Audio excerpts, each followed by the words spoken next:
नमस्कार दोस्तों, कैसे हो आप सब। आज के वीडियो में बहुत सारी बातें आप सबके साथ शेयर करने वाली हूँ। किचन के छोटे छोटे से ऐसे हैक या टिप्स बताऊंगी जो आपकी रोज़मर्रा के काम को बहुत आसान कर देंगे और हज़ारों रुपए आपके सेव करेंगे।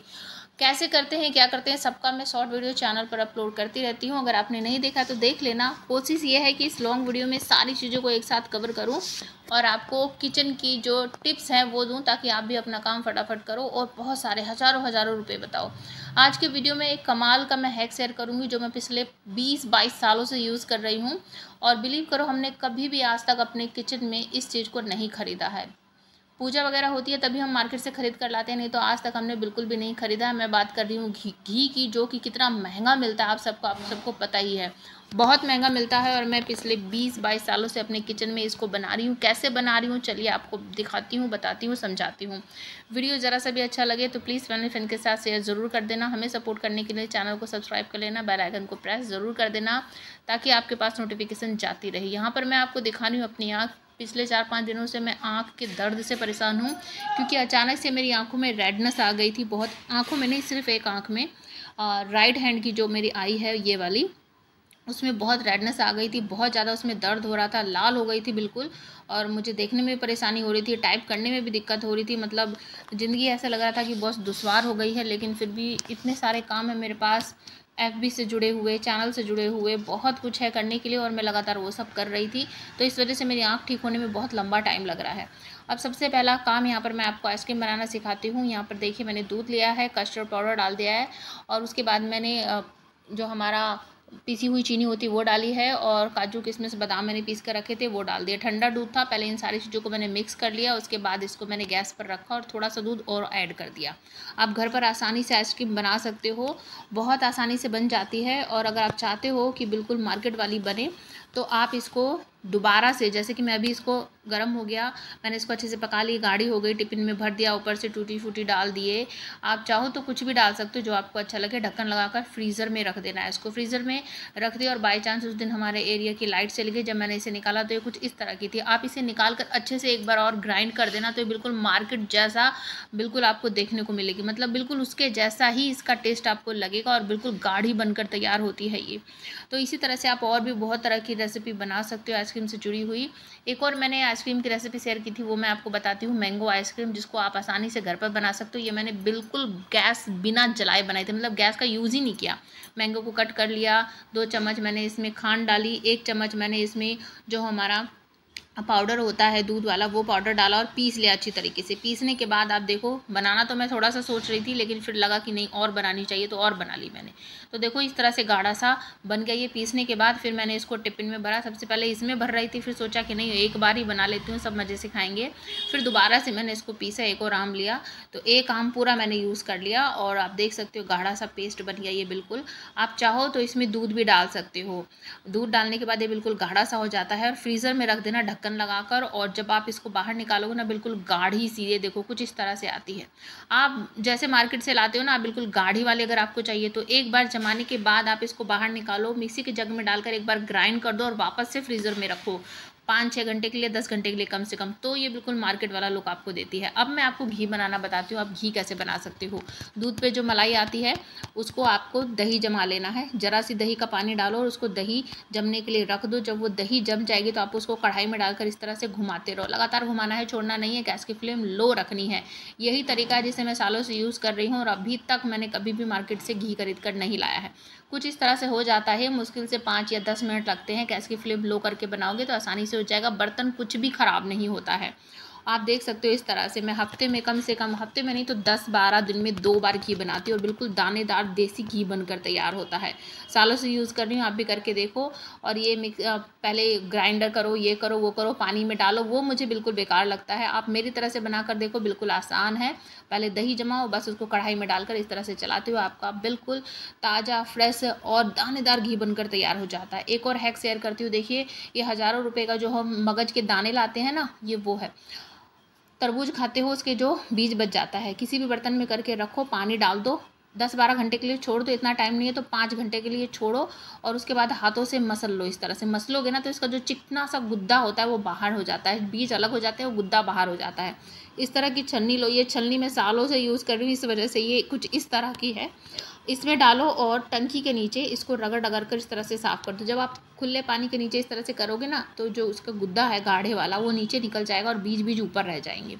तो कुछ इस तरह से साफ़ कर लो। मैं किसी वीडियो में दिखाऊंगी मैंने कितने सारे बीज इस तरह से धो कर रखे हैं, साफ़ करके रखे हैं। और अगर आप चाहते हो कि इसको मैं आपको साफ़ करना या छीलना भी बताऊँ कैसे छीलते, कमेंट करना ज़रूर बताऊँगी। हज़ारों रुपये बचेंगे आपके। अब देखो ये साफ़ हो गया है, तो मैंने इसको सूखने के लिए रख दिया। प्लेट में करके छोड़ देती हूँ, 2-4 घंटे में सूख जाता है, फिर कलेक्ट करके रख लेती हूँ। बहुत काम की टिप है, यूज़ ज़रूर करना। चलो अब बालों को अच्छा करते हैं। यहाँ पर देखिए इस टाइम पर बहुत सारे आंधी तूफान चल रहे हैं, तो ये मेरा करी पत्ते का जो प्लांट था ना, उसकी एक ब्रांच टूट गई है। बड़ी सारी ब्रांच है, बहुत सारा करी पत्ता वेस्ट हो जाएगा। इस वजह से मैंने ये इसका यूज़ किया है। तो एक चायदान मैंने ले लिया, उसमें सारे के सारे जो लीव्स है ना करी पत्ते के, वो सारे लीव्स मैं निकाल लूँगी। सोचा था इससे एक बहुत अच्छा मैं हेयर पैक बनाऊँगी। ये आपके बालों को काला भी करता, लंबा भी करता, घना भी करता। लेकिन मेरी आँखों में शायद इसी को यूज़ करने के बाद 1-2 बूंद मेरी आँख में चली गई थी, और उसकी वजह से मैं आगे का जो वीडियो शूट करना था वो नहीं कर पाई। तो मैंने यहाँ पर सारे करी पत्ता लिया है। आप भी जब इस तरह का कोई भी टोनर अपने हेयर पर अप्लाई करते हो ना, प्लीज़ आँखें बंद कर लिया करो, ठीक है। वैसे तो इसमें मैंने आंवला वगैरह नहीं डाला था, लेकिन पता नहीं कैसे मुझे लगता है शायद इसी की 1-2 बूंद मेरी आंखों में चली गई थी। तो इस तरह से सारे पत्ते ले लेने, जितना हो सके 2-4 मुट्ठी आप ले सकते हो। अगर आपके पास ड्राई है तो ड्राई भी ले सकते हो। 1 चम्मच मैंने यहाँ पर डाला मेथी दाना। दोनों चीज़ें इतनी कमाल की हैं जो आपके बालों को काला करने में, लंबा करने में, घना करने में बहुत ज़्यादा हेल्प करती है। वीडियो की शुरुआत में जो मैंने हेयर आपको दिखाए हैं वो मेरे नहीं है, मेरी बेटी के हैं। जब भी मैं टोनर या हेयर सीरम बनाती हूँ तो बेटी के हेयर पर ज़रूर लगाती हूँ। अगर होममेड डाई बनाती हूँ तो वो सिर्फ मैं और मेरे हस्बैंड लगाते हैं। ये टोनर मैंने बेटी के हेयर पर भी लगाया था, और बिलीव करो एक दिन में हमने 2 बार या 3 बार इसको यूज़ किया, और 2 दिन के बाद हमने हेयर वॉश किया था। रोज़ आपको हेयर वॉश करने की ज़रूरत नहीं है। और देखो यहाँ पर मैंने लगभग 1 केजी के करीब, या आप कम बना रहे हो तो 1 गिलास पानी रखना, और आधा गिलास जब वो हो जाए इतनी देर तक उसको अच्छी तरीके से पकाना है। पकाते टाइम आपको ध्यान रखना है कि आप इस पर ढक्कन लगा दो। ढक्कन लगाने से ये होगा कि इसकी जो गुड़नस होगी वो यहीं रह जाएगी, पतीले में ही या चायदान में, जो भी बर्तन आपने लिया है। भाप बनकर उड़ेगी नहीं। दोनों प्रोसेस कर सकते हो, ऐसा नहीं है कि ढक्कन नहीं लगाओगे तो ये नहीं बनेगा, लेकिन ढक्कन लगाओगे तो इसकी गुडनेस जो है वो और ज़्यादा रहेगी। अच्छी तरीके से मैं गैस की फ्लेम लो करके इसको पका लूँगी, बहुत अच्छी तरीके से बॉईल कर लूँगी। करी पत्ता और मेथी दाना रामबाण की तरह आपके हेयर पर वर्क करती हैं। अगर इनकी गुडनेस आपको नहीं समझ आ रही है तो प्लीज़ गूगल पे सर्च करके ज़रूर देख लेना। करी पत्ता मेथी दाना पूरी बॉडी के लिए आपके लिए बहुत ही अच्छा है, आपकी स्किन के लिए, आपकी बालों के लिए कमाल का है ये। आप इसको लगातार यूज़ करोगे ना, अभी तो जैसे समर चल रहा है तो मेथी दाना आप खा नहीं सकते, लेकिन जैसे ही विंटर स्टार्ट होगा आप मेथी दाना खाओ और करी पत्ते का रेगुलर यूज़ करो। जो भी सब्जी वगैरह आप बनाते हो सब चीज़ों में इसको डालो तो आपको बहुत अच्छे इसके रिजल्ट मिलेंगे। ढक्कन बार बार उठा के मैं आपको इसलिए दिखा रही थी ताकि आपको समझ आए कि मैंने गैस ऑन कर रखा है। ऐसे हवा में नहीं बातें कर रही हूँ कि आपको ऐसे पकाना है वैसे पकाना है। अब देखिए पानी लगभग आधा हो गया था, आप देख सकते हो पानी बहुत कम हो गया है, और पानी का कलर बिल्कुल चेंज हो जाएगा जब हम इसको अच्छी तरीके से पका लेंगे। दोनों चीज़ की जितनी भी गुडनेस है वो सारी की सारी इस पानी में आ जाएगी।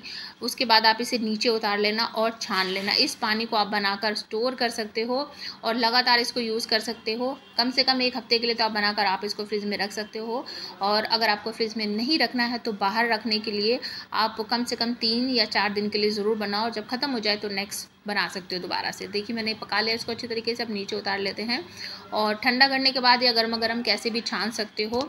तुरंत छान लोगे तो ये है कि इसकी जो गुडनेस है वो हम जिस भी बर्तन में छानेंगे उसको लिड लगा कर रख देंगे तो गुडनेस इसी में रह जाएगी।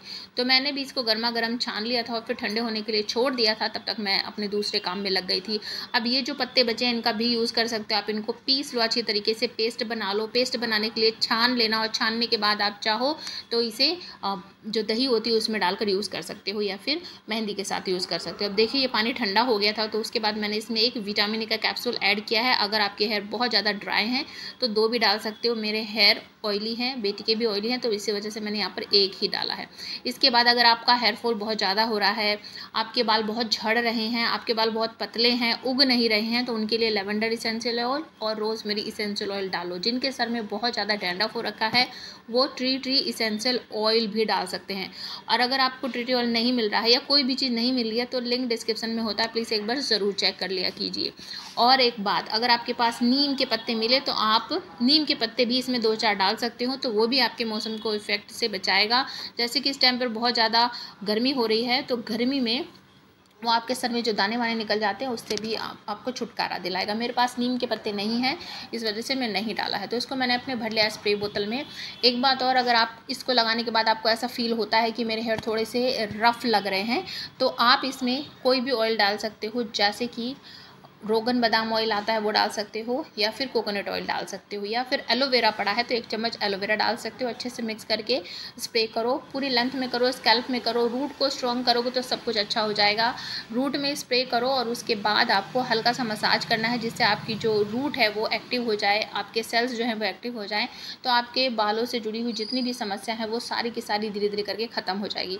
तो अच्छी तरीके से स्प्रे करना है, बिल्कुल भी ऐसा मत करना कि यहाँ कर लिया, वहाँ कर लिया, वहाँ छोड़ दिया। अच्छी तरीके से करो, इतना अच्छी तरीके से करो कि पूरा स्कैल्प से लेके लेंथ तक आपके बाल बिल्कुल अच्छी तरीके से गीले हो जाए। इसको यूज़ करने के बाद मैंने देखा मैं बहुत अच्छी तरीके से कर लेती हूँ, मतलब हेयर से। इसके बाद आप बालों में कंघी कर सकते हो, जैसे कि मैंने बताया। चाहो तो उसी दिन वॉश कर लो, हमने तो 2 दिन के बाद हेयर वॉश किए थे। अच्छा लगे तो फैमिली फ्रेंड के साथ शेयर ज़रूर कर देना, लाइक ज़रूर कर देना।